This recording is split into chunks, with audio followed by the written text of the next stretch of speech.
Today we're going to be talking about J. Butler loafers.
Hey guys, what's going on? I'm Dale of Dale's Leatherworks. Welcome back to my channel.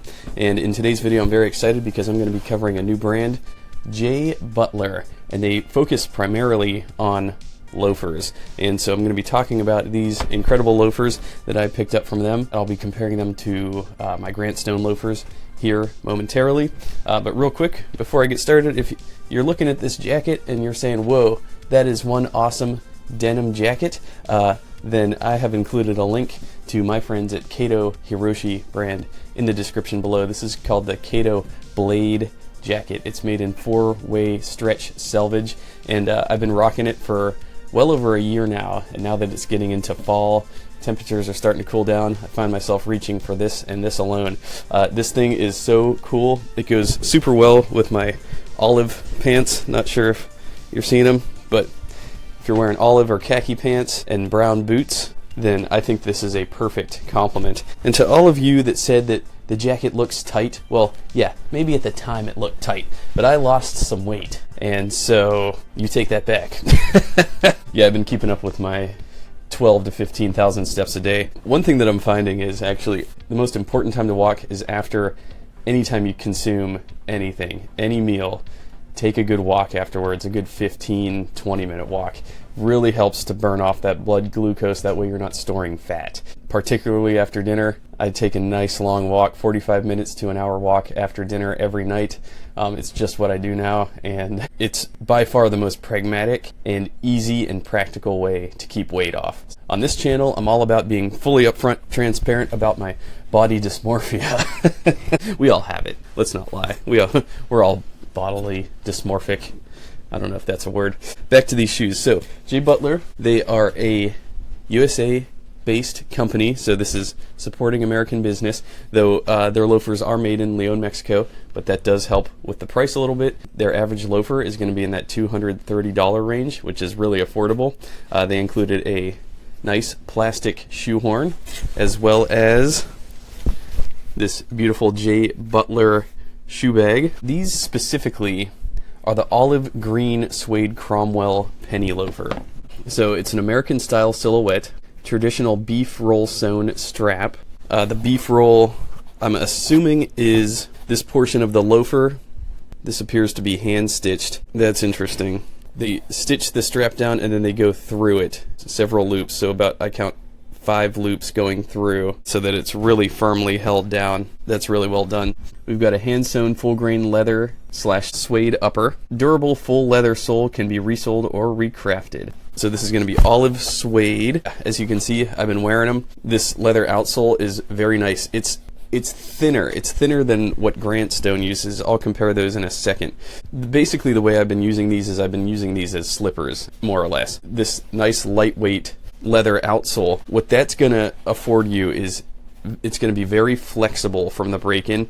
Not to mention the way that they sort of constructed it is interesting. They didn't construct it flat, they constructed it with a curve, which means it's going to flex more easily by the curvaceous nature by which they constructed the loafer. As you can see, there's an angle at the toe, an upward slope there, and so that allows for an ergonomic walking experience. And it is built on a very shapely last. Like, this last is very much foot shaped, which is a good thing for a last to be shaped into. What I mean by that is it's very symmetrical. You can see from the bottom how it's chiseled, like it sort of cuts in here. The insole on the inside as well, it's got this pad on the inner portion of the midfoot that sort of like supports your foot's structure. It's a very, very ergonomic shoe. So it's Blake stitched construction, genuine moccasin construction, and I could see that here when you look at the apron here that connects to the rest of the vamp. The stitching here is a genuine mock, in that it's not a cosmetic mock. This portion, this entire portion, is called the apron, and that's a separate piece from the rest of the body of the shoe. Fully leather lined, padded insole with arch support, D-width. The classic loafer. Our Cromwell penny loafer is all about striking the perfect balance. Casual slip-on comfort meets sharp dress shoe look. Traditional meets modern style. The result is a perfectly classic loafer. A handsome full-grain suede leather upper, traditional beef roll stitched saddle, and subtle heel lend a striking yet understated silhouette that can do it all. The Cromwell is elegant enough for the office, sophisticated enough for a date night, casual enough for the bar, durable enough for daily wear. And with a full leather sole that can be easily recrafted or resoled, you won't need to think twice about slipping them on at every opportunity. Cordwainers trained in traditional moccasin construction and sewing techniques make all of our loafers by hand in the legendary shoemaking town of Leon, Mexico. Their generational shoemaking knowledge, paired with our top quality materials like full grain leather and suede, ensure J. Butler loafers are built to fit just right and stand the test of time. So we use US sizes, and our loafers fit true to size compared to other US size dress shoes. Our shoes are sized as a D-width. Those with wider feet should consider going up half a size. Alright, so with that, on sizing, yes. So I typically wear my loafers, the way I do it is I wear them as a slipper. I use them as a slipper. I usually wear them around the house, you know, in my robe with the Playboy bunnies surrounding me. You know the deal. Just kidding. My wife would not take too kindly to that. I'm primarily a boot guy. I wear boots out.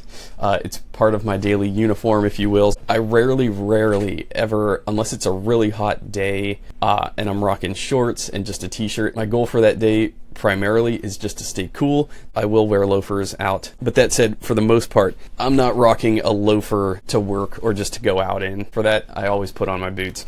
I've been wearing these Grant Stone loafers in Dune Chrome XL religiously. This has become my evening shoe. After a long day, I throw on some comfy sweat shorts and a t-shirt, and I'll just throw these on. So these are in a size 8.5 E. At first, because of the leather outsole, as you can see here, we have a significantly thicker leather outsole, and for that reason, until it broke in, I did have quite a bit of heel slip, though that definitely went away once that leather outsole's broken in. Now, I could wear these with or without socks. I generally 98% of the time wearing these without socks. That said, when these J. Butlers came in, they were kind of small. Now, for reference, I'm a size 9 Brannick. I wear 8.5 in most US boot brands. These are in a size 8.5 D, and they do fit small. Though, that said, the forgiveness of the uppers, this nice forgiving suede leather upper, and it's not very thick either, by my estimation.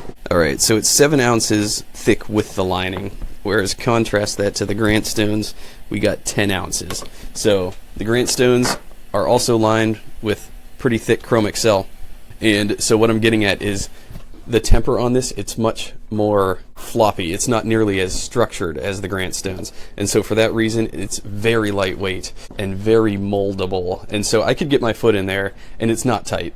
But I definitely can't wear these with socks. I definitely have to wear these sockless in order to make them work. And when I do have them on, I could see they're kind of, you could see it's kind of bulging out in certain areas. So for sizing, I would say that if you are a D-width, then just take your standard US size. But if you have a wider foot and you intend to wear these with socks, I'd advise going true to size. So if I were buying these with the intention of actually wearing these with outfits, then I would have gotten these in a size 9, my Brannick size. With loafers, you can usually afford to size down and go small with loafers, especially if you're planning to go sockless. So let's do a size comparison. So Grant Stone 8.5 E, J. Butler 8.5 D, depending on the side that I'm looking at. So when I'm holding it this way, I'm seeing something different than what you're seeing. So what I'm seeing is the heels are lined up, and I'm seeing the J Butlers are a half size shorter. Now when I turn them this way, I'm seeing, yes, that the J Butlers are a half size shorter.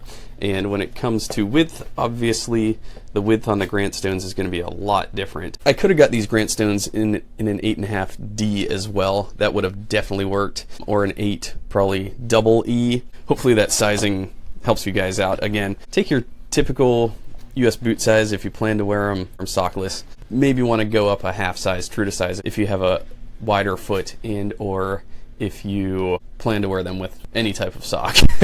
Alright, so let's read a little bit about the brand. Our mission in 2012, that was an eternity ago.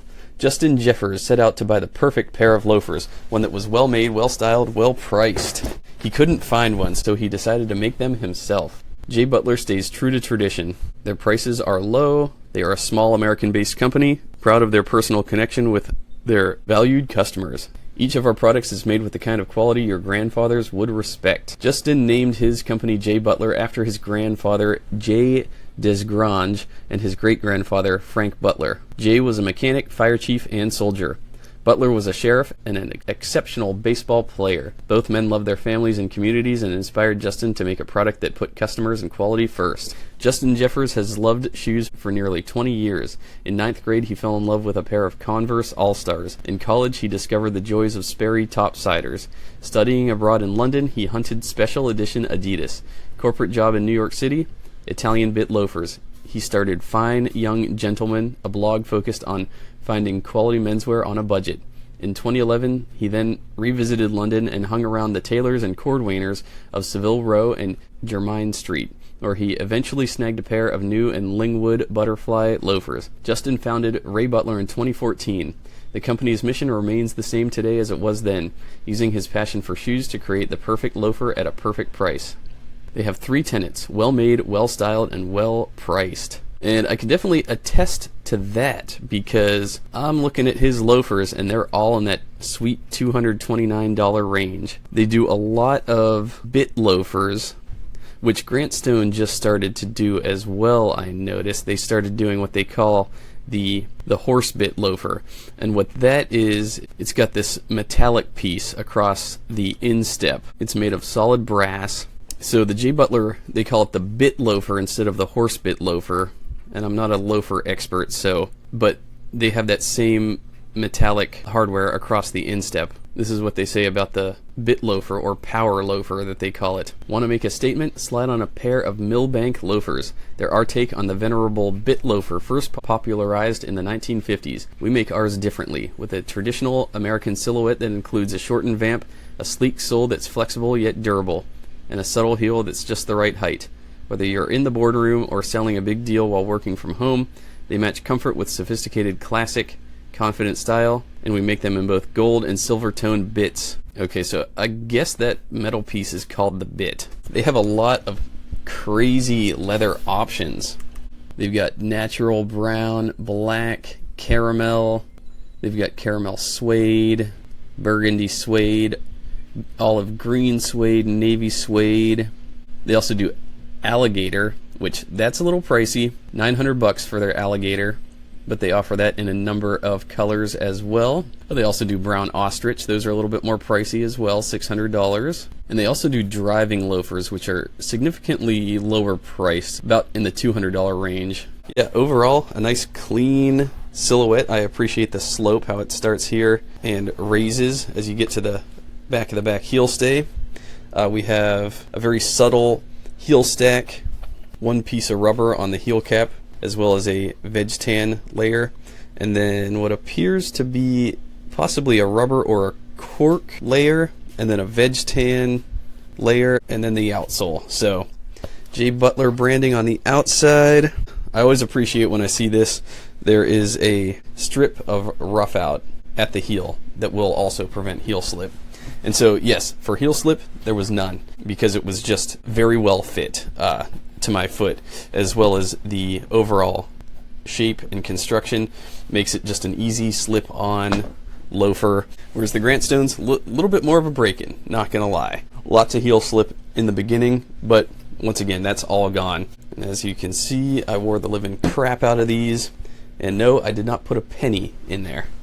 That's lame. Just kidding. No offense to anybody that likes to put pennies in their penny loafers. And even if you wanted to, I don't know if you could on these, because I can't pull this little divot up enough to get a penny in there, I don't think. So, and if you're looking for other loafer options, my friends at Warfield and Grand offer a decent selection of loafers, as well as my friends at Bridlen, the India-based shoemaker that my buddy Nick at Stridewise just visited. They also have a nice array of loafers. So I will leave links to all the loafers in the description below.